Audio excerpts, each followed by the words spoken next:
Building in a Small Town, where we're talking to entrepreneurs, community leaders, policymakers, and more to find out how they're building things in small towns.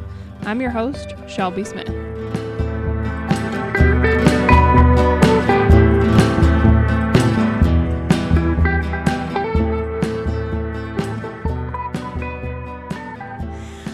All right, hello and welcome back to the Building in a Small Town podcast. Today I am remote location again. I'm not in the home spot. I am in the booming town of Slater with Mel and Russ of Public House 421 and the Clean Machine Carpet Cleaning. Thank you guys for being here today. Yeah, thanks for coming to our house. I am super excited to hear your stories and hear how you wound up in a similar situation living above a commercial space that you run a business out of. I feel like we have a lot to talk about in that respect because it is it's an adventure, as you know. Oh, yeah. But sometimes when you can blend the work and life, it's a good thing. It's a good balance. Mm-hmm. But just figuring out what works for both of you is important. Yes. So anyways, I usually start with people's story. Neither of you are from Slater. You are transplants for sure. Mm-hmm. So Mel, why don't you start with where'd you grow up? Yeah. And how did you wind up in the booming town of Slater? Yes, long story, but I'll try to keep it brief. Grew up in Jefferson, Iowa, so it's about 50 minutes from Slater. And graduated there in 99 and met Russ in 2007 in Montana. So I, lived there. And that was in 2007 that we met. We married right away, like 4 months later in 2008, March of 2008. And Russ owned a carpet cleaning business in Montana. And I was just visiting family there. And we kind of got placed in the same room on purpose. He knew I was coming, but I had no idea he existed. So you had time to prepare. She had none. I did. Exactly. I knew I made them promise though that they wouldn't tell it would just be natural, no pressure at all. But yes, I saw pictures even of Mel and EJ, who was 7 at the time. Yeah, my son. Yeah. So yes, we met and we went on our first date and got married 4 months later. So that worked out. But yeah, he owned a carpet cleaning business, and so I owned a home and had a son and was in school, so it made more sense for Russ to come this way when we got married. And so he sold the business in Montana and started it over in Jefferson, and I joined him in that. And I also was working in Carroll at the time, so for a couple years, or a year and a half, I think. And then we decided, I think 2011, shortly after our son was born, that we needed to get closer to a higher populated area, for carpet cleaning. So we were looking all over, really. We looked in Norwalk, we looked in Ankeny, we looked Ames, Waukee. We were just open. We just needed to be closer to the city. But we love small towns, so I didn't really want to be in the city. So anyway, our realtor was in Ankeny and had open enrolled her kids in Ballard and had just tons of good things to say. And so Huxley ended up being our home from 2011 to 2019. And in that, we went full-time with carpet cleaning. The business grew, and I was his full-time scheduler, and he was the one and only technician for a long time. And Still, yeah. And then we had the opportunity actually to clean in this building that we are in now. And we got the heads up that it was coming on the market for sale. And we had just gone through the pre-approval process of building maybe like a house or something, because we kind of knew we wanted to keep our home life and business life together. So that kind of all worked out when we got the heads up that this building, which I'd never been in before, but Russ had been and just loved it. It's just a very special renovated building. And he's like, you would just love it. So when this lady called me, she's like, yeah, this is going on the market. And I'm like, oh, maybe not. Maybe we'll just buy it. So we kind of had the idea we were on our way to Florida. Should I tell the whole story? You can. It could get long. We have time. You can tell the whole story. It was a process getting It's a into story, the though. building. Tell the story. Okay. I would like to hear the story. So yeah, we were traveling to Florida. We knew that we were losing Russ's mom. And so we were going down there for a couple of weeks to be with her in her final days. But on the way, we get this phone call from the homeowner of the building. And, she says, I need you guys to come in and clean. I'm about to list the building. And so she had sent me like 20-some pictures via text message so I could at least see. And I had been in here. Yeah. I'd cleaned in here a few times. I'd been in. And the first time I came in, I took pictures. It's just neat. It's just really cool. Yeah. I've been in a lot of homes and buildings and everything, and there's just not.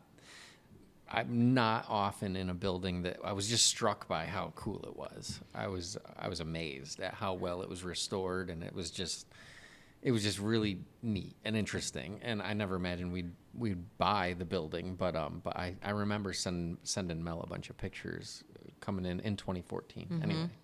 So yeah, so the homeowner sent me a bunch of pictures, and her price point was within our reach, and so we really truly believed that we were going to just return home and pursue buying the building. She assured us that we could have, because we sort of knew her. We had a bit of a business relationship, some rapport with Shelley, and we like her. She's been in the coffee shop, yeah. And anyway. She assured us that we would be the first ones that would get to see the space. So we thought, yes, cool. We're just going to go. We're going to give her even a full price, asking price. We can do this. We want to be in the building. And we ended up. You're just skipping ahead. Go ahead. So when we get to be with Russ's mom, as we're losing her, we share with her the pictures and everything that was sent. And we're confident that we're going to make this happen when we return home. And she was just so proud and happy, for us, and ended up passing away. And when we returned, literally the next day, we come to the building to take a tour through it and learned that it was hitting the market that day. We didn't know that it was going to hit the market. We just thought this was all going to be taken care of, outside of that. There was multiple people even here. So there was starting 30, to filter in. There was 30 showings that day. We were the first, but there was people going through as we're still here. And so we were like, oh, wait a minute. And anyway, they ended up telling people, gather your best offer. We're going to, you'll have 3 days to put that together. And there was at least eight offers that we were up against, and we were not the strongest offer at that time. So it did not work out for us to buy the building then. So that was a little heartbreaking. We were grieving the loss of Russ's mom, and then in a sense, we were also grieving the loss of the building, just because it was just it just felt right. It just Mel felt wouldn't meant to drive be. through Slater for that whole. There was like a 6-month period there where she did not want to come to town. Couldn't even look. And what year? No. What year was this? Was this 2018? Okay. So this would have been September, October of 18. Yeah. Yeah. And so I, in my devastation, would be just to as many people as I could share with, if you ever hear of them wanting to sell, just please let us know. And so within about 6 months, I guess it would have been July of 2019, I get an email from the realtor of the new homeowners, and just giving us the heads up that 421 Main is about to hit the market in 30 days.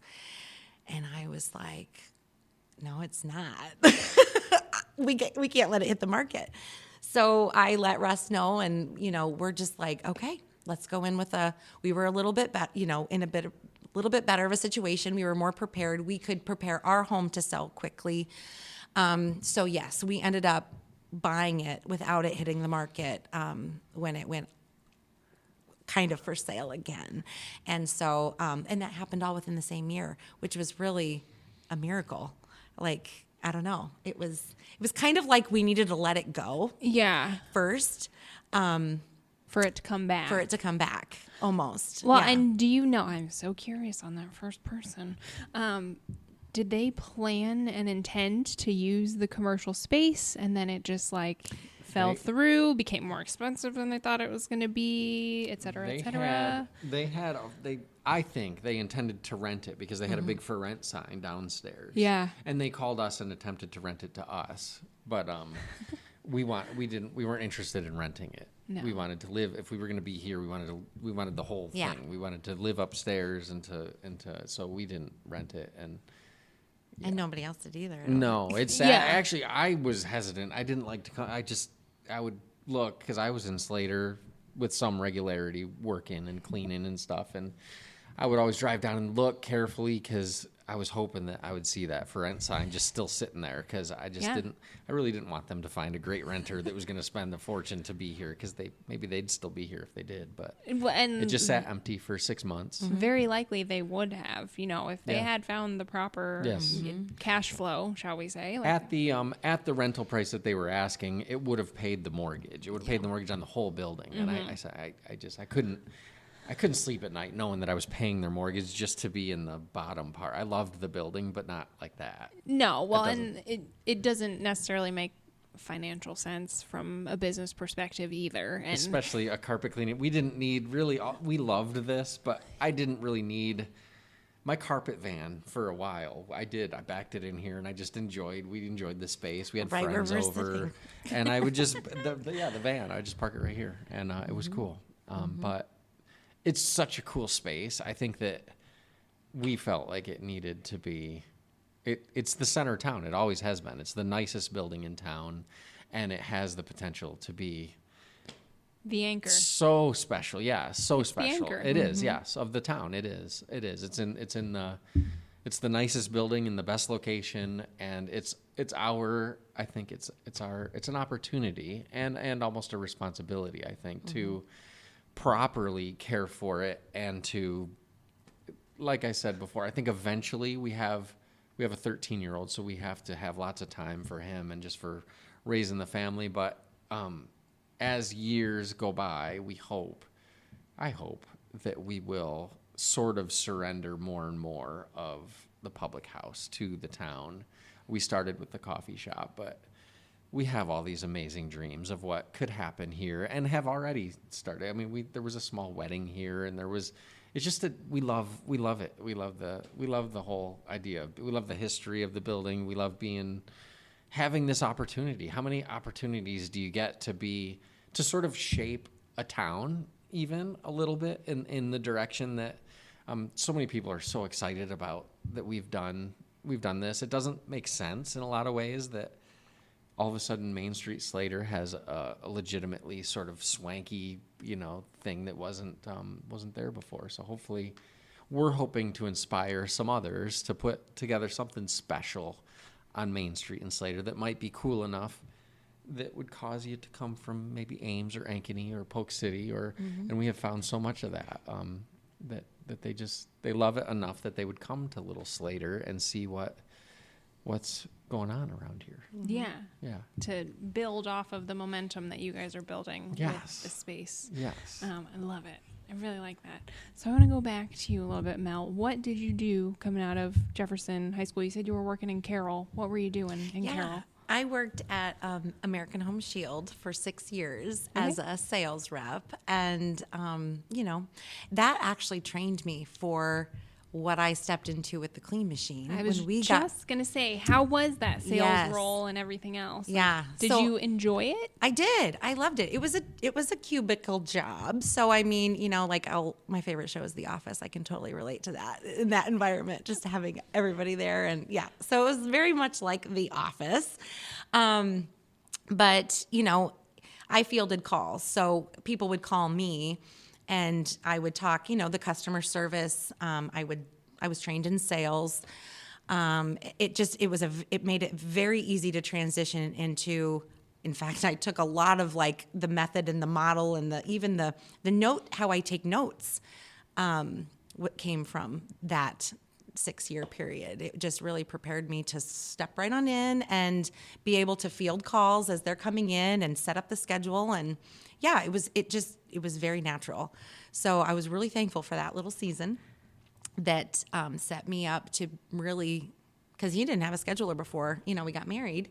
And it worked really well to do that. Yeah. And I love that. I love talking to people. I love, just having that personal interaction with customers. It's a good fit. Yeah. So then you also mentioned that you were in school at one point there as well. And what? I didn't go to school. Okay. Oh, in Jefferson, Yeah. I graduated. Yeah, high school. No. But then didn't you say you were in school while you were? No, Maybe I not. moved to Italy. Yeah. For 2 years. Yeah, tell me about that. Oh. That's super random, but I love it as It's somebody who random. lived international as well. Yeah, so I was a young single mom, ventured off, went out of state, launched and then came back to be close to family, had my baby and, just had a couple 6 months, of being a new mom and really, I was young enough. I was 21, figuring out what do I want to do in life, and I knew that I had this opportunity arise. I went to Bible school in Italy and just north of Rome in a town called La Dispoli, Italy. And so I just was ambitious enough and crazy enough in my young years that I just sold my car and sold everything and bought a plane ticket and moved me and my little 6-month-old baby to Italy for 2 years. And we lived there. And I had this little studio apartment the first year. I was a student it wasn't like accredited school, but it was a Bible school, like a missionary kind of thing. The mother, I don't know what you would even call that. The mother hub of that branch was in like Tulsa, Oklahoma. Super random. Yeah. So, I knew Americans. There were Americans there. And actually, the pastors of the church were the son and daughter of my pastors in the church that I went to in Jefferson. So I had the connection. It was just a good opportunity for me to kind of just launch as an adult and as a mom and to just go head first into independence and learn who I am and what I want for my life, but in a safe way, that I still kind of knew English speaking people, Yeah. But so that was going to be my next question. Do you speak Italian? Poco poco. Okay. Not a lot. I don't dream in Italian, so I don't truly speak the language, but you lose it. I haven't spoke. I could get my point across. Yes. So It's interesting. exhausting to learn a language. I've been doing Duolingo. I'm like on a 400 and something day streak, and I also took Spanish 4 years in high school and 1 year in college, and still have none of it. So Yeah, you have to really be submerged, immersed, Yeah. and just like sink or swim. You got to get your point across. And, like one of my dearest friends over there didn't speak English. So we would sit down and we would have these dinners, and she had a baby about the same age as mine. And so we'd get our little translating books out. And like, if we'd really get stumped, we'd just like show each other like what we're trying to say. But yeah, it's exhausting, mentally. I remember going to bed just like wiped because all of the thinking and trying to communicate and be understood, it was mentally exhausting. I could totally see that. I loved Italy though. It was just, it wasn't glamorous by any means, No. like I had no car. I just pushed a little stroller to the little GS grocery store. And yeah, but it was great. Like I think I became more appreciative of, I don't know, just the modern day conveniences that we have here. Truly, like Right. first world problems are a real thing. we have a lot of conveniences here. For sure. Mm-hmm. For sure. So then, Russ, tell me your story. Are you Montana born and bred then, or you just happened to be in Montana? I was born and raised in Western New York, Okay. outside of Rochester. So random then. Sure, yes. Tell me more. I grew up outside of Rochester in a town called Farmington, small town, actually much more like the Midwest than what most people realize. When I say I'm from New York, they think skyscrapers, and I'm not from the skyscrapers of New York. I'm from the rolling hills and the Finger Lakes region of Western New York. It's beautiful out there, very green, huge trees, very rainy and gray, but that kind of provides a really, I mean, the flowers and it's very green and beautiful. And it's very farm country It is. too. That's It what is people, you highly gotta say, lots of agricultural, dairy yes. farms. Tons of dairy. That's, I feel like a lot of people, like you said, associate New York. Yes. New York City is the only thing going, but it's like not that. It's just that little corner. Right. And then Yeah. the rest of it is very Yep. not. Yep. So, okay. So, we lived close enough to Rochester, New York, that my family would my dad would take our family up to the Adirondack Mountains and stuff. Because I grew up it was a huge subdivision outside of Rochester, New York, kind of like maybe like an Urbandale or something like that. It's sort of a larger, I don't know how to describe it, but Western New York, 2 brothers, mom and dad. I went to college in New York, kind of did the tour day. Where did you go? I started at Monroe Community College. Okay. And then I went to the State University of New York at Oswego. New York is different from Iowa in that Iowa has one state college that's huge and Yes. it's right in the middle and everybody comes to it. New York State is very different. It has actually many small state universities peppered throughout the state. Most of them 6,000 to 8,000 students that go there. Yeah. So I went to Oswego and I went to Brockport. And when I say tour day, I went to 4 different colleges. I didn't know what I wanted to do. I had heard growing up that if I were to go and get my college education, that That's the ticket. things would be okay. Yeah, that's the ticket. In fact, I Become had to something. do that Yes. in order for things to be okay. So I thought that was the case, and I did that. And I got my associate's degree from Tompkins Cortland Community College. Okay. And I lived in Cortland, New York. There's also a Where is state that? university. It's in the middle of New York State. It was a couple hours from where I grew up. So it was far enough away from home that I definitely felt like I was away from home, but it was close enough that I was still sort of, I was 2 hours from home. Yeah. And so I did that, did a lot of partying. I had some fun in college. So you had the real college A little bit, experience. a little bit of studying here and there. I did make it out with the degree, but And did it have a focus on anything in particular? I did, well, I had many focuses. Other than partying? Yes. Well, it started with English. I thought I wanted to be an English teacher. Okay. And then phys ed, teaching. Most of it was toward, I couldn't imagine not having summers off, so I thought I should be a teacher, right? And anyway, I got down I'd the like road. to know the percentage of how many people enter that with just the desire to idea. have summers off. Well, I can tell you with a husband who used to be a former educator, that's where when it's not landscaping season, about the end of December until January or February, he's like, I'm on summer vacation. So like I used to be a teacher, and so I have to have my summer vacation. So Yeah, I don't first think- quarter is now the new summer vacation. Yes, I Yeah. don't think that he was necessarily going into the teaching thing with that thought in mind, but I Yeah. wouldn't say that it was not in his top 3. So Sure. Yeah. I believe it. I was bent on finding just not anyway. I went to college for a long time too. I should be like a doctor of many things at this point. Not exactly, but anyway, I did. I jumped around. I didn't know what I was doing. We grew up downhill skiing, my brothers and I ended up sort of through my 20s after I had gotten my associate's degree. Actually, I had already lived in Colorado once when I was 19. We moved out there to ski for a season, and then I ended up going back to college and stuff. But we would go back, and I chased skiing. It's kind of a long. You ended up in Colorado. I did. I ended up in Colorado working for a small business. A couple of great guys from Long Island, New York, of all places. They were from a completely different New York than I was. But very we were, different. But they were really good guys. They were good to me and gave me the opportunity to be there in kind of resort town, Colorado. It's an expensive place to live, and it's not always easy to just do it. What resort town were you in? I was working out of Dillon. Okay. It's Summit County. What's that close to? Breckenridge. Okay. And That would be Frisco an was email. the town that I lived in. Frisco. I lived in Silverthorne for a minute too. All those little towns are in Summit County. Summit County is home to Breckenridge, Keystone, Arapahoe Basin.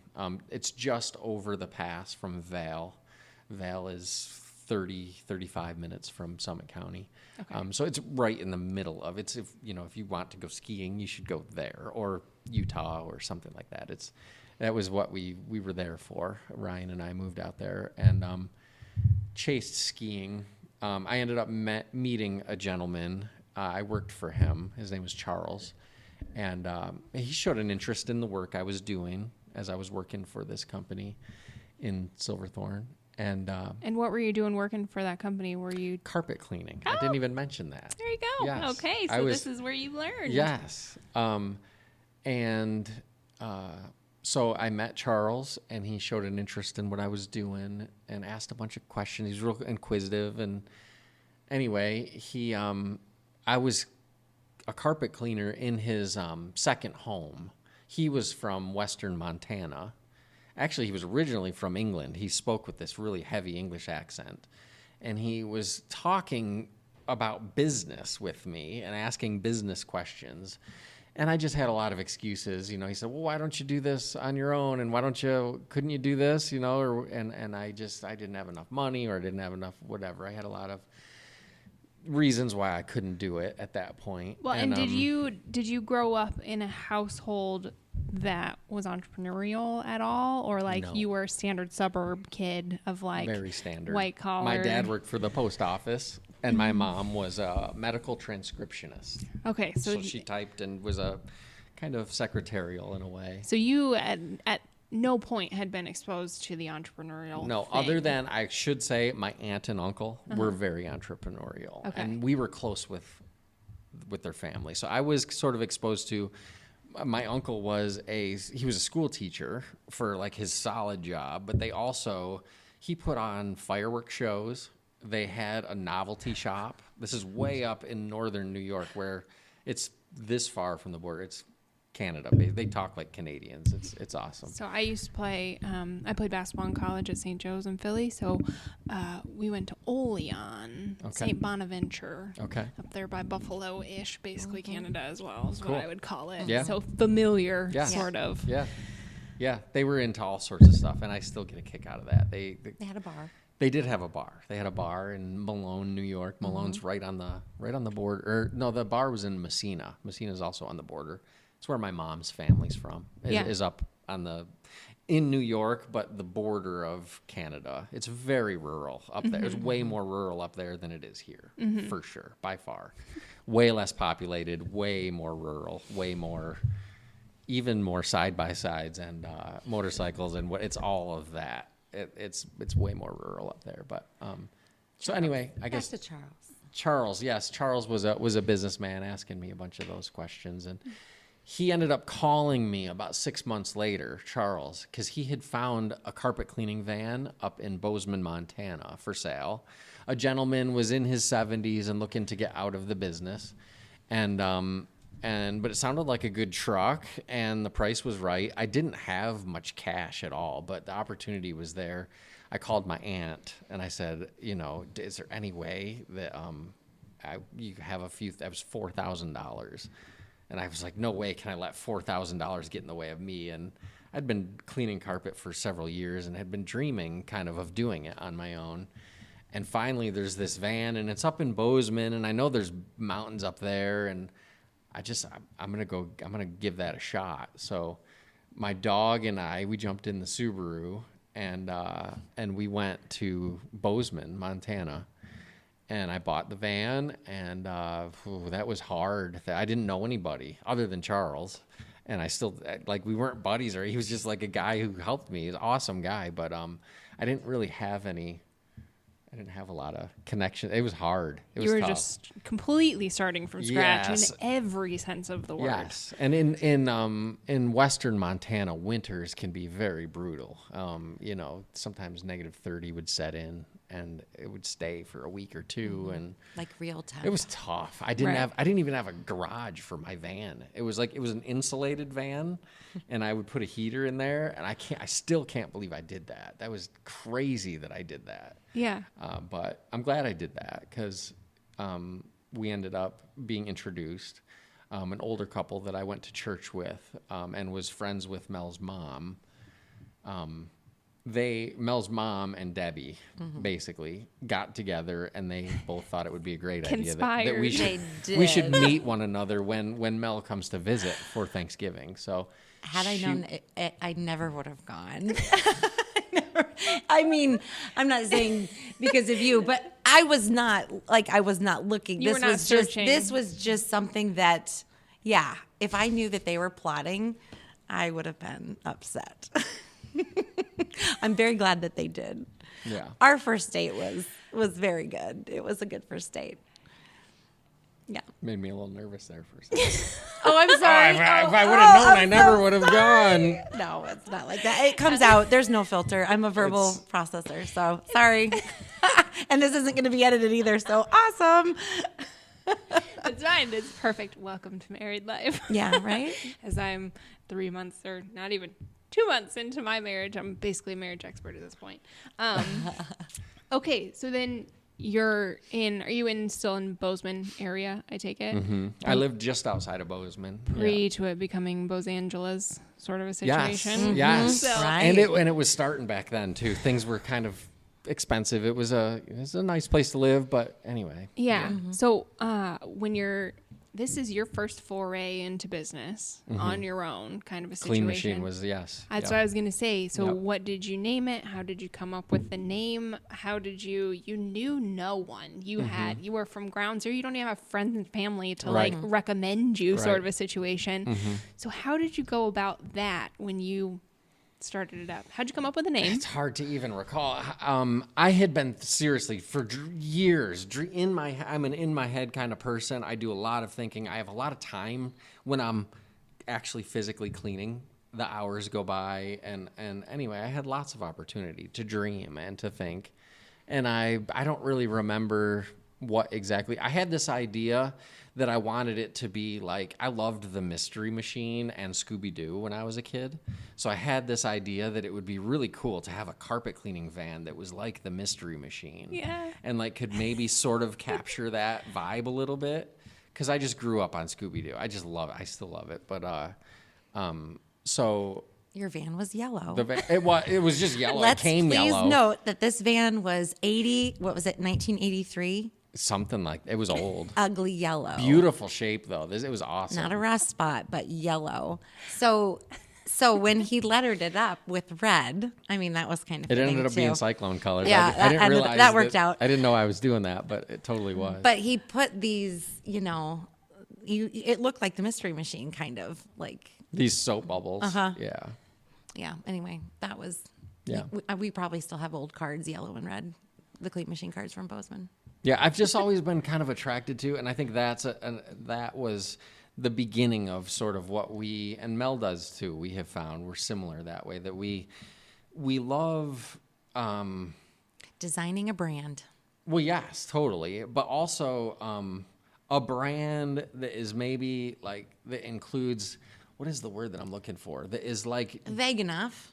You mean like no, not diverse, vague enough? Diverse. like old and new, Yeah. smashing together in the most beautiful way. Yes. Like It's the blending of modern but leaving the character is the way that I would describe because it. And embracing nostalgia. Like, Yes. yeah, we are both pretty nostalgic. We love old music and old. I'm sensing that. I can pick up that, but I can pick up with that just in the space that we're in. Like I think you did again, come as someone who can relate and went through the whole process like that. It takes a certain amount of thought and curation and vision to keep it. Yeah. Because you do at the end of the day need to have the modern conveniences, or in your case in the business, like it needs to be functional, it needs to be effective, it needs to be all the things that someone would expect and want to hire. Yep. But be able to bring that character, because I think it's the character and the brand that hooks people and keeps them coming back. It's it's the customer service, it's the interactions, it's the vibe you create.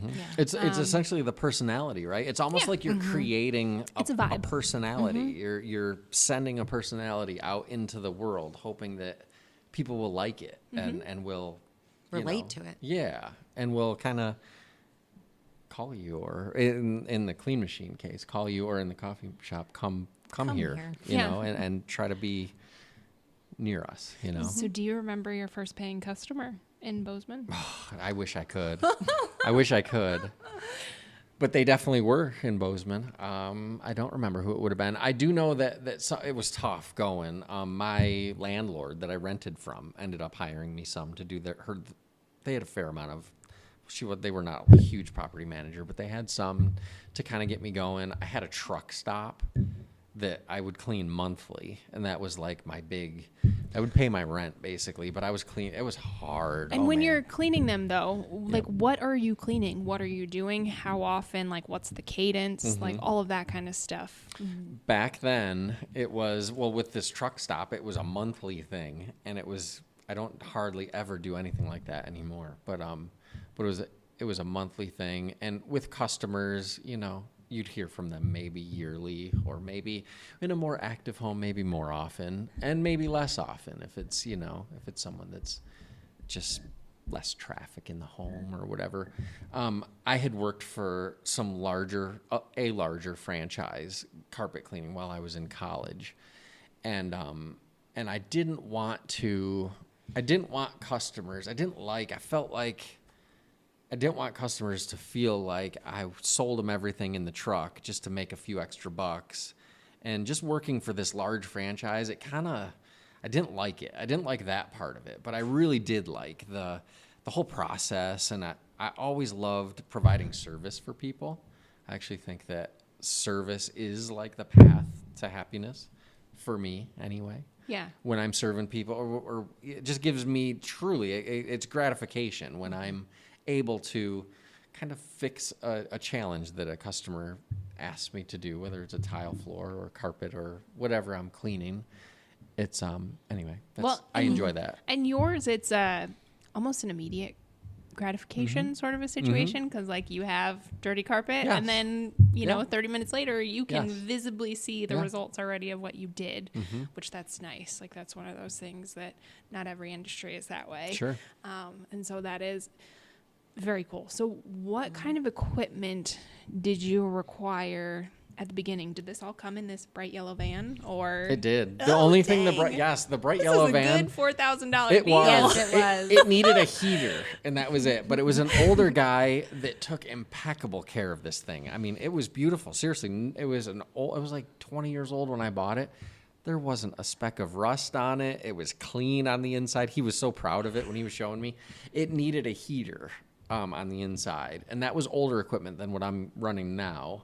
It had its own propane heater that I had to. That was the one thing that it needed a new one when he was selling it. So I did have to invest a little bit to get that truck going. But all told, it was an amazing deal on what I was doing. Yeah. I had to jump at it. It was like an opportunity that I wouldn't have forgiven myself for not. passing that up. Trying. You know, you got to try. Right. Right? Yeah. Okay. So then you start this business. You get your first customers. You're off and running.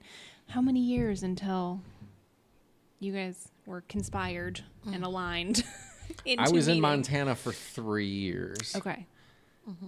We had met, I guess, 2.5 years into my journey in Montana. And then that was a very quick courtship. Was. 4 months and you're married. Very sort quick. of a situation. It was a few days before Thanksgiving that we went on our date. Our date. The Debbies, Mel's mom and my friend, and Mel's mom's friend Debbie, they set us up, right? Well, yeah. They did. They ended up buying it was like high school. Seriously, it was like I high thought school. he was They were 18 years old when I met because we him. went and had this card night. gosh. They sort of put us in the same space and we play cards and whatever. And it was great. I mean, it was great, but nothing came of it. Obviously, I mean, there's 20 people, 30 people in the house probably playing cards, and we I had caught him eyeballing me when I was putting my shoes on when I left. I did. I was like, oh, that was kind of maybe. I thought he was 18 years old though. He literally is aging better than me. It's not fair at all. He's older than I am, for the record. But I thought he was like way younger than me, and I was 27 at the time. And I get a phone call from my mom. Gets a phone call when we go home from this evening, and it's the other Debbie. Asking my mom, if Russ asks Mel out, will she go out with him? Just And like sixth grade. I'm sitting there with my grandma. You know, it's like 10:30 at night. We're home now, and my first yes. question is, do you like Russ? Please write Circle back. 1. That's right. my first question is, how old is he? Because it was like confirmed, but it wasn't him. He had nothing to do with it. It was the Debbies. And so then my mom's like, I don't know. I think he's 30. So he was older. And then my grandma's like, oh, go on the date.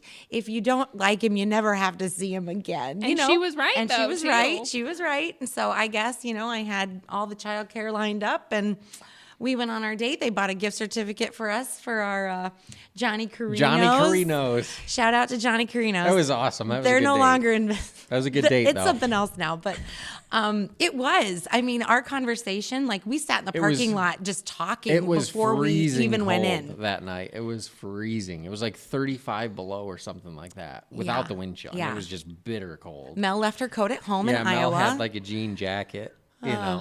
This is Not this prepared. Is what we do. Not prepared. But Russ showed up with hot chocolate. So what a move. I mean, that was like such a good impression. I was like, that is so thoughtful. No flowers, just hot chocolate. And that was a good move. So hot chocolate. All you single gal. Yeah, we went guys. to Johnny Carinos and we played pool, and then we went. And my brother came on our Yeah. first date. Like he showed up at some point, and it was just great conversation. And I'm an oversharer. I pretty much am a verbal processor. And so I just put it all out there, and I'm like, you know what? If I scare this guy off, I don't care kind of thing. So we were just frank with each other. And yeah, I left. I mean, then the next day was Thanksgiving, and you came over and played cards with my family, and I went home the next day after that, and then we just talked on the phone when it was $500 a month to pay for a cell phone. It was Remember weird. that? It was back when minutes and stuff like Right. back in 07. Yeah, so like $500 a month for our phone It was crazy. bills. We did that for 1 month, and then I drove. It was Christmas. It was just a month later, and I proposed. Mm-hmm. And we didn't even know at that point. We didn't even know exactly where we were going to end up. We just knew that we wanted to be together, and I ended up moving to Iowa. You moved to Iowa right away, so that Yes. you never In March. moved to Montana. Nope. Nope. But we spent was a way couple more months. mobile. We spent That's a couple true. months, just after I had proposed to her.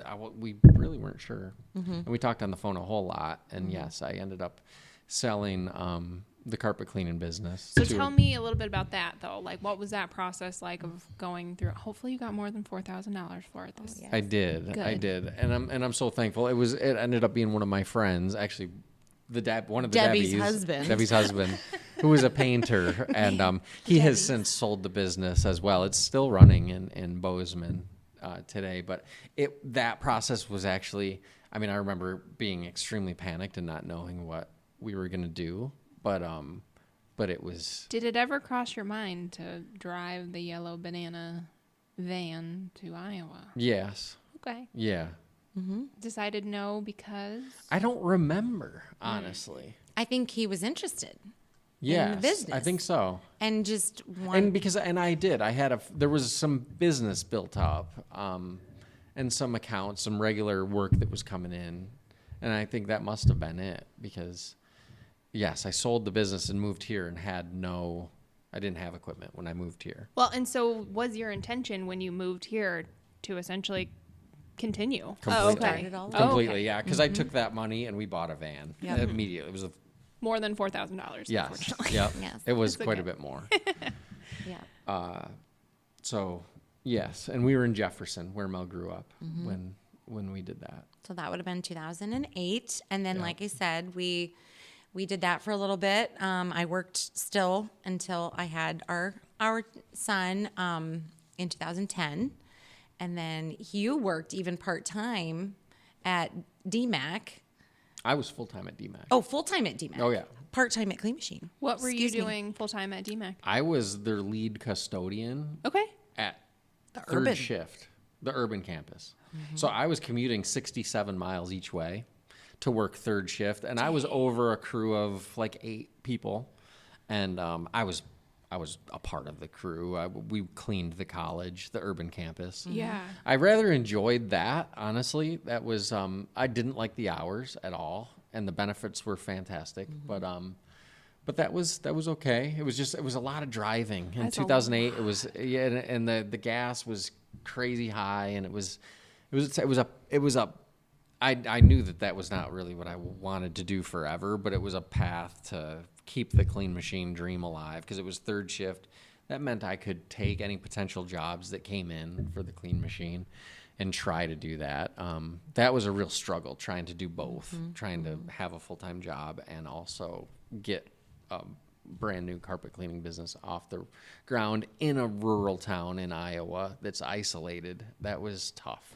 So when we moved to Huxley, we were closer then to DMAC for the lesser of the commute. Yeah. But at one That point, felt so good. once we got closer to the city, our carpet cleaning business, of course, picked up. Everything started to pick up. Yeah. So then we had a choice to make. What did we do? Do we take the jump and go full time, with just being completely dependent on the Clean Machine? That was a scary leap. It was a very scary leap. Of course. Yeah. And you have not necessarily a newborn at that point. He was but little. One, but Yeah, a he was little. little. You have two kids. And You're- I'm not working. I'm staying home. right. Just ready to answer We had calls. just bought a home. Yep. And you were leaving benefits, Yep. and you were, Yep.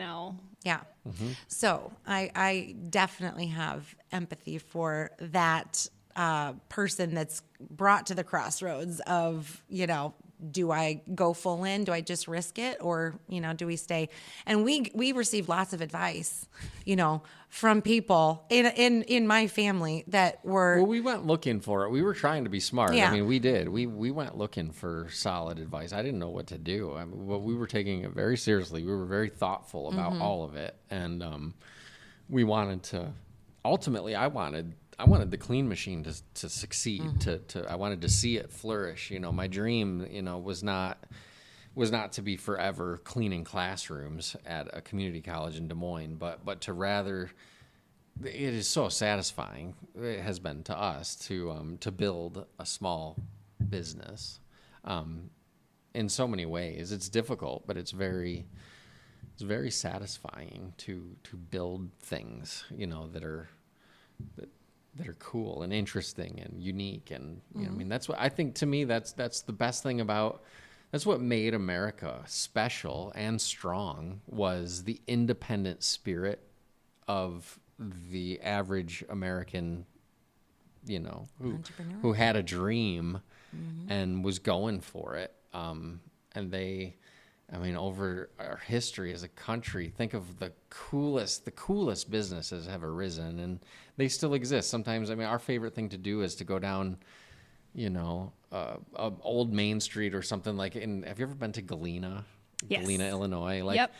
And just see the passions and dreams of people kind of sprouting up out of all these little shops and whatever. I think that is so cool, and so much what keeps us safe even and secure, knowing that we are not dependent on a large community college to pay my bills, but we're dependent on, our own ingenuity and creativity and hard work and, Community. And definitely in our community. Sure. Yeah. Yeah. It's been a fun journey. We've learned so much. I feel like I've grown up in this process. I've learned so much about what makes things succeed, sort of, and what makes me happy. I wasn't real sure, but I realized through the process, I always liked carpet cleaning. I really did. I liked the process and the whole thing. It was kind of, it was hard work in the beginning, but anyway, I liked that part, but I grew to love the part of like the branding part. Like growing a brand is like really cool and fun and interesting to me. And we had a lot of fun and still continue to have fun with the Clean Machine and with the public house doing that again, but with it has a very different personality from the Clean Machine. And I think that's so cool. Both of them are really cool, and I'm proud of both. As you should be. Oh, thank 1,000% as you should be. Thank It's you. one of those things. as a serial entrepreneur at this point too, building something from scratch is not easy. No. It's not linear. Like it's not for everyone either. Sure. And, that's one thing that I do try to reiterate to people is that, like, if entrepreneurship is not your thing, that's okay. Totally okay. At the end of the day, entrepreneurs, if we want to build something really big, we need people to come work for us. And that's perfectly fine. Yep. A lot of those businesses that you talk about that have been built in this country over those years, like, they wouldn't be possible if you didn't have people to come work for you. Yes. And fit those roles, kind of thing. Yep. And that's okay. But yes, what you've done and what you've produced is very cool, and very different brands, very different messages, very different clientele. There's some crossover for sure, but the communication of that and just the whole process of all of it, you should be very proud of what you guys have done. Well, thank you. 1,000%. Thank you so much. But so I want to talk about the space that we're in right now. Yeah. The Public House 421. So you guys buy this building in 2019 after watching it go to someone else and sit for 6 months. So then you come around again and end up purchasing it in 2019. What are the first steps when you... Very end of 2019. Right before. Great timing. It Right was. before COVID. Yeah. It was weird. I mean, the world went really weird there for a minute. But yes, it was right before COVID. For a cleaning service, though, possibly a very... It was fine. I was Oh, gonna yeah. say, Yeah. it was- There was an initial short little hiccup where everybody, including myself, was a little bit nervous and scared. But minus that month, I guess, of hiccup, it was good. Yeah. It was good for cleaning. There were so many people that brought us their area rugs to be cleaned here. Right. Yeah, they we did. They just started to could come and bring them. We It's could like, just wow, set yeah, them up why in this not? big open space that's now our residence dining room in here. But yeah, we would just clean area rugs all day. We really hardly didn't have to travel far or do much, in other people's homes. And then people started having us back into the home. But yeah, the cleaning industry was a good okay. one, as I say, was probably okay. a pretty decent one to be in at the time. Okay, so you guys moved in right away upstairs, though, because you had sold your house already. We were talking about that a little bit off air in terms of the timing wise. You ended up having to stay. There was a slight gap there. Yeah. 3 weeks or No, it almost was 4. a month. Was it 4? We went to Colorado for one of those for Thanksgiving. Yeah. And then, we were up at the extended stay in Ames. Mel for tells 3 people that weeks. we were homeless for 'Cause a it's month. very dramatic We weren't and, actually homeless. I think, we were having continental breakfast every morning. You know what I mean? So Yeah. You were we were transitioning. that kind of homeless. It was not terrible. We weren't living out of our car or anything No. like that. Yeah. Okay, so you move in upstairs, had the idea of this coffee shop, and I would really call this a third space more than a specific like coffee shop sort of a thing. I don't know if you guys think of it that way, but I would agree. We have a hard time really kind of pinpointing what it is. Totally, because I think the magic of what it is, then that's why we called it a public house. We wanted to leave the door wide open for, this is where community happens. It happens around coffee sometimes, and at night sometimes around an event or drinks or whatever. But we wanted community, especially coming off of COVID. Yeah. We felt a yearning for that and a desire. And we knew that we had a lot of friends, and our customers had shared with me that they, there was just this weird time, where people were weird around one another. And I could sense that people really wanted to have community, like real, actual community. And I knew that we were sitting on the neatest space, at least in the town, if not probably our whole community. Maybe. I would almost say it's just that special to us. We think it's pretty cool. It's big and it's a good place to have community. But we had no idea we were going to do coffee shop when we moved in. No. Okay, None. that's At what I was all. going to There say. was no- 2019, that was not even on the No. radar No. kind of Not thing. at You were all. just excited that you could bring area rugs in here. Yes. You weren't working Yeah. outside necessarily on your... Oh, we were pumped about having like the neatest building for our carpet cleaning business. Like, but it was even more than we needed for our carpet And cleaning entertaining, business. like we have, we like to entertain. We like to have friends over. And the first thing we did was build a bar in the front just for our own entertainment. We meant it to be a bar / reception desk. So Mel could sit down here and I don't know what we were thinking. Like people were going to come in and schedule carpet cleaning jobs. Mel sits at the kitchen table. Right. She does. And she's always worked from her laptop at the kitchen table. It seemed like a good idea at the time. It did. And we used the bar some. Yeah, There sure. was good use. Yeah. And we were connected with, then a local guy who the family became very good friends of ours, and he's a woodworker. And so, I mean, when we were building Public House, then we had him to come in and do our cabinetry stuff. And so we were we were starting to connect with local makers that could, do their thing. And starting to kind of fall in love with the town. We started to meet some of these people, older people, younger people. It's a very diverse little town. Right. And we really liked that. I still like that. I call it Mayberry because everybody rides around on their golf On their carts. golf carts. Yeah. So That is the hallmark of Slater. that's what my mom says about Collins, because everybody rides around on their It's golf carts, true. and there's this one old guy that carries his little dog around with him, and Oh, she's yeah. like, "Frickin' you live in Mayberry." I'm like, It's yeah. Mayberry. It's It's like a perfect little beach town without the beach. It's it's like a vacation town. Everybody's on their golf carts, just riding around, going to the post office, going to Larry's. Yeah, it's just easy. Larry's is here. the grocery store right It's- down here. Gotcha. It's Okay. friendly here. Yes, Larry's is the grocery store. Sorry, Larry's. It's very it's a tight knit community. It's people are friendly. People support local businesses here. People embrace. We felt really embraced. And they had been for the cleaning business. Yeah. We were in Huxley for those 9 years, but we knew that Huxley and Ballard had embraced us as a cleaning company, as a carpet cleaning company, and I had a hunch that they probably would, would be into this whole thing too. But we didn't know coffee shop. And honestly, we would come down every morning when he'd be getting the van ready to go out and do carpet cleaning. And we would just be looking around the space, okay, what are we going to do, down here? And he had started recommending coffee shop.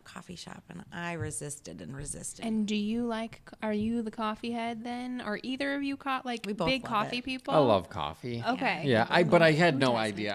I don't love it Like, I oh, didn't- I I didn't wanna know open- about it. Yeah, I didn't know about it like we do now. No. But and had yeah. either of you worked in food retail Never. at all? I had been in college. I worked in the bar restaurant business for some years. So there's at least Yeah, something there, yeah. sort of. Yep. Okay. But so you're downstairs, you're probably enjoying your coffee as he's getting ready to go out on a job or whatever. And he starts to press you coffee shop, and you're going, No, because I said I didn't even go to coffee shops. And she was intimidated by them. I was intimidated by the menus. what? Oh What? yeah, because I just look at it and I She have didn't know no what to idea order. what the heck's a flat white. I mean, I lived in Italy. Your coffee comes in 2 ounces of espresso and you chug it down and then you go about your day. Like America has ruined coffee. I mean, true coffee, like espresso. So not ruined, but you know what I mean. We've Americanized it. We supersized it. Yes. So We've made it better. no, not always. But so I just don't go to, I never went to coffee shops. I've never been a barista. And, I'm old enough where I was like, oh, do I want to do that? Is that what I really want to do? So I thought I thought I was so smart. I said, okay, I'll do the coffee shop if you can find a barista school. Well, I didn't think those existed. They do. They exist. And he We saw found one. I Googled it and saw that there's one in Chicago. Yeah. So the morning that I kind of conceded to his suggestion of coffee shop, I'm like, fine, but you got to find me a barista school. And so he's like, oh yeah, there's one here in Chicago. I'm going to go clean carpet. Why don't you look this up? Give him a call if you have questions, blah, blah, blah. So a couple hours later, it's spring. I'm up on my roof and I get this text from Russ and he's like, you need to talk to Ashley Bergeson's husband about coffee. I don't know Ashley Bergeson or her husband, Andrew. Oh, I was going to say Jordan or Ed. I Andrew. grew up playing basketball with Jordan, so. Did you? Yeah. Cool. I didn't put two and two together. I was working for them, Ferguson, and I was just, Fergies. you talk to people, Yeah. and I had never met Ashley before. Well, we'd never cleaned carpet for her, and he was cleaning her carpet that morning. Yeah. That same morning. It was meant to be. It was, totally. It was like a sign. And so it was like an open door. So we ended up having them over like the next month and just to chat, and to have them in the space and to just, kind of like, where do we start? And yeah, they have been great mentors, and I call them partners even, they've kind of walked us in. They've given us all the recommendations of like what kind of equipment would be good, for our flow of traffic. And they roast all of our beans and they deliver every week if I want. And they've been awesome. So I would say. And they're right in West Ames, and we have the honest desire to support smaller local businesses because I really do think that is a hedge against the craziness that is happening around us financially and in so many other ways.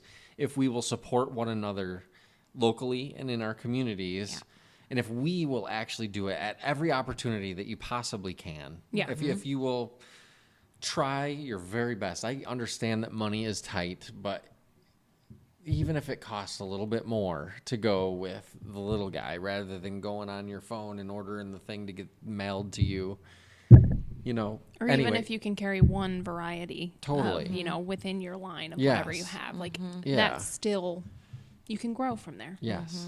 Yeah. So I really liked that about Windmill as well. They're in West family Ames. business, they're passionate. They make, they're really serious about really good quality coffee. And in our business, both of our businesses, we've always valued quality over quantity. So we'd rather just take on 2 jobs a day in carpet cleaning life and do a really thorough, good job rather than in and out and try to get 5 of them done under our belt in 24 hours. We've just kind of set the limit at 2 and said, you get this time slot and then you get this one. And if this job is as big, then we just do 1 sometimes if it's a really big job, because we'd rather just do it right. And with coffee, same thing. We want to keep our menus not big. We have 2 options for sizes. We do have several syrups, so I did kind of go bigger in that department than I thought I was going to. But I think sometimes less is more, truly. And the overwhelm, the options, if they get too many, you get overwhelmed. And that's what I was doing going into a coffee shop. I did not know what I would get. Just tell me, what do you like? And you wanted people to feel not intimidated, the opposite of intimidated when they come in. And that goes with our brand, Public House.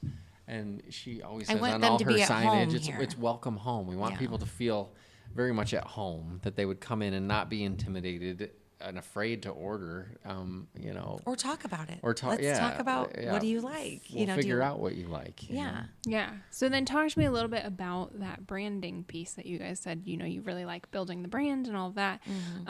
Where did you guys work with someone to develop the logos and things like that? Or did you go in, I feel like you guys are, kind of like me in that I can see exactly what I want and I just need to verbalize it to you, or are you more maybe not? Yeah, we are not we don't do art so much. We didn't do any of the we logo paid design. people. We had that, but we have the vision, and we do use words a lot to try to inspire somebody to help us to push the brand. Yeah. And actually, I have found that the brand is not this foreign thing that I'm trying to put together, this strange whatever, but it's a part of who we are, and it's almost like the challenge is not trying to design something that will fit we're not trying to make the next McDonald's that will be the thing for everybody that's driving by. But I almost feel like if you're able to do something special at a level, to develop a brand that is its own sort of personality and isn't trying to be all things to all people, but is trying to be a very specific thing for very specific people. That's sort of who we are. We every once in a while, we're busy people, so we don't get to take a ton of vacations. But when we do travel, we love to receive excellent service. There's no feeling in the world like being treated like a king at a restaurant or something. We just love that.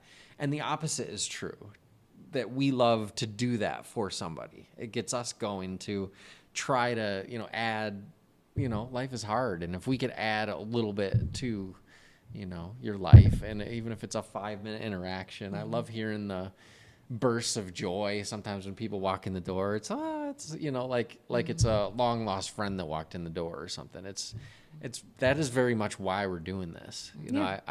We never even had any like financial projections or whatever. We knew that we were paying the mortgage for a couple years before we even opened, and we figured as long as it doesn't like consume a lot of my money that I make, with whatever, let's just have some fun and let's build what we want to build, and let's not dare build something in our home that we don't like. Right. We wanted to build something that we very much like, a place that we very much would like to hang out. And that's what we're trying to do. But the design of the logos, there's stories there. I mean, like he said, he loves like the mystery machine. So the clean machine, with the bubbles, that kind of the soap bubble designs, that kind of gives you the nostalgic reminder of like the mystery machine a little bit, but just modernized. Mystery Machine on Scooby-Doo. Mystery Machine on Scooby-Doo. All rights reserved. All rights reserved. And trademark Hanna-Barbera. 1983. Yes.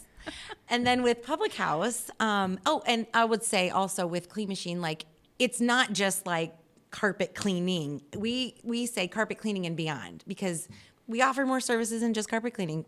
I say if you can sit or stand on it, we can clean it. So we do VCT, we do upholstery, we do fiber protection, we do area rugs, tile and grout, showers. I mean, there's a lot that we do. So when I use the word vague, like I used earlier and that you weren't thinking of, that I thought you were, I meant broad. I say broad is broad, perhaps the word not you vague. were Sorry, yeah. but that's what I meant. So I just stand corrected. I just wanted to come back to that and correct that. But then with the Public House, we wanted to kind of stay true to that, where it could be something more than just coffee.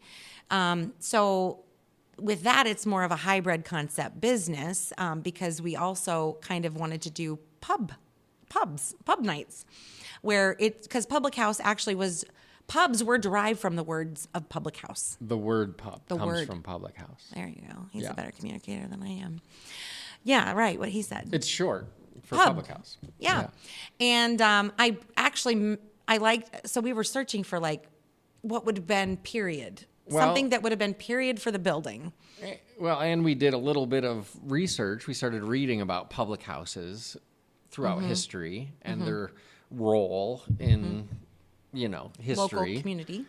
And we just thought that was the coolest thing. And we thought that, they had boxing matches here. They had dances upstairs. They had roller skating, gambling. They had all kinds of stuff in this building. It was very much a public house. It already was. So, and we loved that, and that's part of the reason why we wanted to be here, I think. And so, back to what I was saying, it's almost like not creating this thing that's foreign and whatever, but it almost just felt very natural that this is what this was always. It was always a public house, and we just sort of gave it back a little bit, or we're in the process of trying to give it back to this town, because this building is special, and it's like the living room of Slater. it is kind of. We want that. We mean for it to be where community happens. Yeah, like I said, third space sort of a thing. Yes. Yeah. It's just a place where you can go do community things. Yes, you can buy some coffee, you can buy some snacks, but we have events here. I mean, we've had sound baths here. If you've ever been to a sound bath, it's you lay on a yoga mat and they have these singing bowls, and very relaxing. Oh man, it's like a massage for your soul. But we've had that. We've had flower workshops, bouquet putting together. We've had a wedding. We have receptions, live music. I mean, we do lots of things. This is a rental space, so you can have a lot of first birthday parties. Yeah. 40th birthday parties. Yeah. Works really well for that. But we wanted it to be, broad enough where a lot can happen here, and it doesn't have to just fit into the box of coffee shop. It could also be, whatever the community or the public needs it to be. So, yeah, we did use people to design our logos. I want to just say something about the lantern, though, because that was sentimental and nostalgic for me. It was my grandpa's lantern that he worked on the Milwaukee Railroad for his whole life. Really, he lived above the train station over When he was a kid. when he was a kid. So he worked for the Milwaukee Railroad his whole life, and I was born on his birthday. And so I wanted to incorporate something that represented him and me, or him for sure, giving a nod to him. And so my designer hand drew the lantern, and we have several of them all over the place. They are his. But it was one of the actual lanterns. Yeah. She gave it to Yeah. our designer, and she drew that. faithfully reproduced it with a kind of retro flair. Yeah. Mel likes the mid-century kind of look, and Yeah. I think she pulled it off. Huge. It looks awesome. Yeah. So that's sentimental. And then our birthday was also the day that we had our soft opening for Ragbri. And so that just kind of like all came full circle for me. And I don't know, it was just a nod to my birthday buddy, Grandpa. Yeah. So, Well, and it's the meshing of the old character with the new modern charm that you're putting. Modern functionality, I suppose, is more. Yeah. Use the old charm with the modern functionality. yeah. Very versatile space. Very beautiful space. Like that's one thing I do love what you've done with it. Thanks. I think you've done a very good job of mixing the old with the new, while at the same time having it functional for a wide variety of the different things that make it, that you guys want to do in here. Yeah. So as you guys look forward at this business and all it's become, even though you never intended it necessarily to, what are you really excited for in the next 12 months? That's a great question. 12 months. Probably, my goal was to just nail coffee and get that under my belt before I start adding on other things. So I think we've learned after owning the clean machine for almost 17 years in Iowa, to grow slow and steady and to not go too big too fast, because it's just, it wouldn't be sustainable. You have to be very intentional and grow slow. So in the next 12 months, I look forward to, we have lots of good ideas, like maybe doing like a Friday happy hour, for a couple hours, just for pub, which would be more regular, which would be less involved, meaning I'm not decafeing my front of the house. I would just we just poured easy drinks, we have Guinness on tap and some canned beers, and we could throw a couple of, easy, not very involved cocktails together.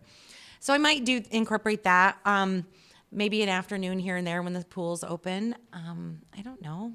Do you have any big goals for Public House in 12 months? We're bad at these projections. Yeah, That's we're okay. not, Well, it we're doesn't- not spreadsheet people. No. We almost go one step at a time, and we're very instinctual, and Yeah. we are perceptive. I think we pay attention, and I don't know.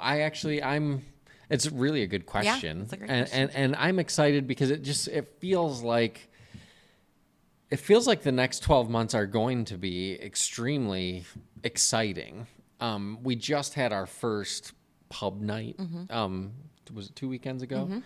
And although we have plenty of operational wise to work out behind the bar, just point of sale type stuff, Having never done this before. all of that, we're coming at this, not having everything it's not all buttoned up. It's not corporate. And You guys are building we're the plane fi- while you're flying it. Yes, kind of, we yes, are. yes, Yes, yes. we are.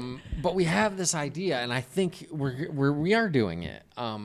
And it is neat to see the support, because they really showed up. Whenever we try to do anything for the town, they totally meet us, and there was over gracious. 100 people in here the other weekend, and we had we had Brad in here that was playing the guitar and singing, and he's just so good. We saw him at the Whiskey House in Ankeny the first time.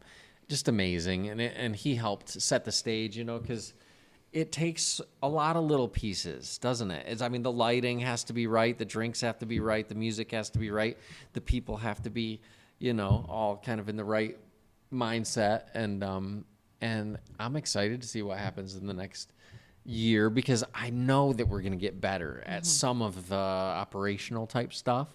And I'm excited to see what happens when we get that out of the way, because that was a bit of a, we have to get better at that. I want people to be comfortable, to come in, make themselves at home, and to be comfortable and enjoy themselves. And we're committed to that, and I know we're going to get better at that part. But this room was just filled with like 100 people, and they were loving the music, and it just made us so happy to see that. It was it's our dream fulfilled, just seeing it become a public house again right before our eyes has been really satisfying. Yeah. Yeah. Did you think 24 months ago that you'd be sitting here with this? No. No, it just happened. It just did kind of happen. It took us a year to do it. And that year, though, it did not feel fast. That felt that year was every little decision. And, when you're restoring something, when you're every little thing. I mean, we could talk about every piece of everything. And nothing was level, nothing was square. Right. And you have to make a decision about all of these things, when you're buying a countertop or a coffee machine or a grinder or a sink. What sink do you get? What anyway. We only have so much space. Right. And we're trying to maximize what we could with what we had, and I'm proud. I think that we did good. I think we're not done. It's just it's never done. We live upstairs. We love this, and we're gonna keep trying to make it awesome. So hopefully, and I think that's part of the magic, is that I want people to come in and have it feel fresh and not stale, even though it's an old building. It could still be fresh and different. And Mel does a great job at, she's always decorating something or taking down decorations and bringing in a new piece of furniture, or she drove to Kansas City for some of this furniture, and we're committed to making it awesome, and we're passionate about it, and we're not doing it for that we imagine that there's this huge payday, or it's just because we love doing this. And and I think, I'm excited to see what happens. I think it's going to be awesome. It's only going to get better. Yeah. I'm excited for you guys.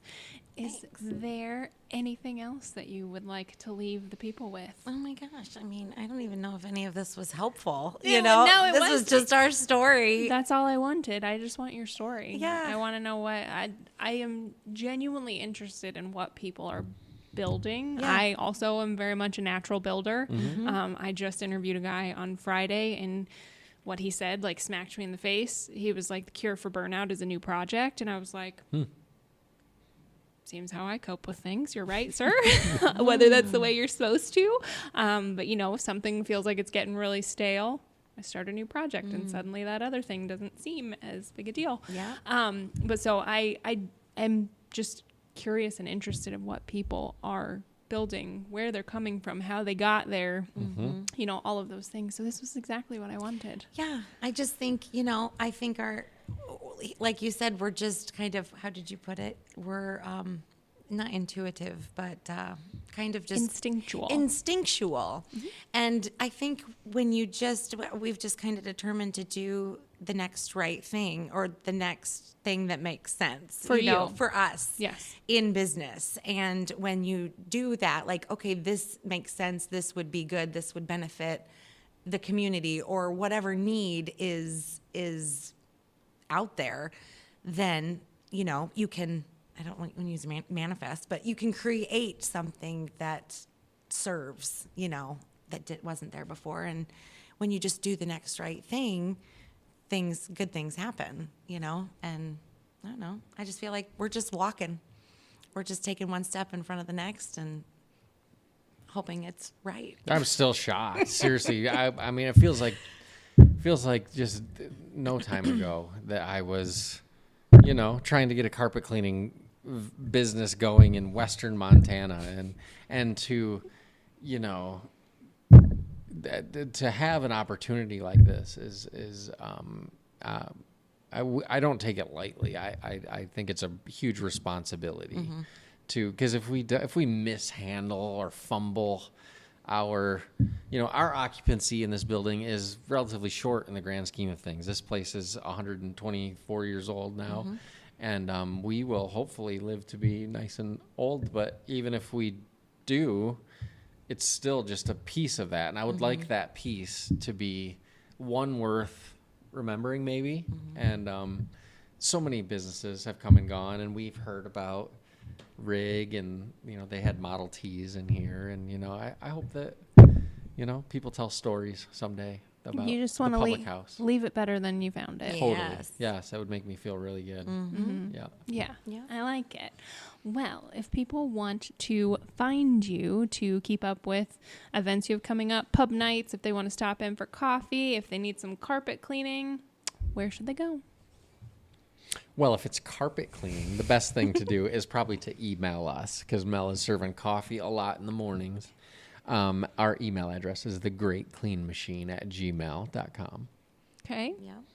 And then for the public house, we do not have a website yet, but we have Instagram and Facebook pages. And usually when I share on Instagram, it automatically shares on Facebook. And So- she does an awesome job. Seriously, I've become aware of that. She does really well with the pictures and the social media. Thanks. It's a strength of hers for sure. That's probably all the hours I've spent on social Yeah, media. there's been a fair amount of practice over the years. But yeah, you can message me there. Definitely follow those pages to find out when our next, pop-up events are. But we are only open Monday through Friday, 6:30 a.m. to noon for coffee shops. So please don't drive over on a Saturday or a Sunday. You probably will be upset. Or at night. Or at night. We are not open. But slowly but surely, it is my vision, and I think Mel will slowly come around, that we will more and more turn this beautiful space over to the town. And my idea is that maybe we'd be open at 6:30 in the morning and go all day until 8 o'clock at night. Do that all week long, and probably take the weekends off. I noticed a sometimes. slight head shake out of the corner of my eye. We're just not there yet together. This is him. But you know I what? just think it's Coffee so shop neat. was his idea first. So And if we build something that's easy to be around, and that's why we did coffee shop. I didn't want we didn't want a loud, rowdy bar. That we have Max, and I like to go to bed. So we didn't want that regularly, but every once in a while we do like to have Let some our hair fun and do that, so we can. But I'm noticing him planting these seeds. I as know. we I can see it. He's I got can see all just like I can these- see the coffee he's shop. the visionary. can see the wheels. And that is It that just is- takes me a second to catch up. Yeah. But when we're together and we're working together, I mean, we both say we wouldn't do business without each other. And we wouldn't do it with anyone else, really. I think he's been a great business partner in life. And yeah, you got good ideas. It just takes me a minute to catch up. But usually I do. But otherwise, it seems like you guys are pretty on the same page. Oh, yeah. Even if it just takes Yeah. a little convincing on one Yeah. side. Our personalities are a little different, but Yeah. the heart is similar. Yeah. Great. So it's Public House 421 on Instagram and Facebook. Yes. Right? Yes, Okay. that's true. Yep. Yes. So then if people want to go ahead and follow along and, like I said, keep up with the events that you guys have as we move into the warmer months and things like that, I think everybody should definitely go check it out, because it is a beautiful space. If you can get down here, if you are anywhere, passing through Slater, or just make a trip. Yeah. Totally worth it. Destination. Yep. Come check it out. Yeah, it's a great meeting place. Is there anything else that you guys would like to say? Keep up the good work. What you're doing is a Yeah. very worthwhile thing, and Thank you. and I think Wonderful. it's awesome. So I hope you keep going. Very much enjoyed it, but thank you for sitting down with me and sharing your course. stories. Really Yeah. did appreciate it. I can't wait to come to your house next. I know you guys are invited. I have to anytime. see. You're invited anytime. I can't wait. That's actually a passion too. Yeah. Cool. Well, like I said, anytime. So, Yeah. all right. Thanks, guys. Thank Yeah. you.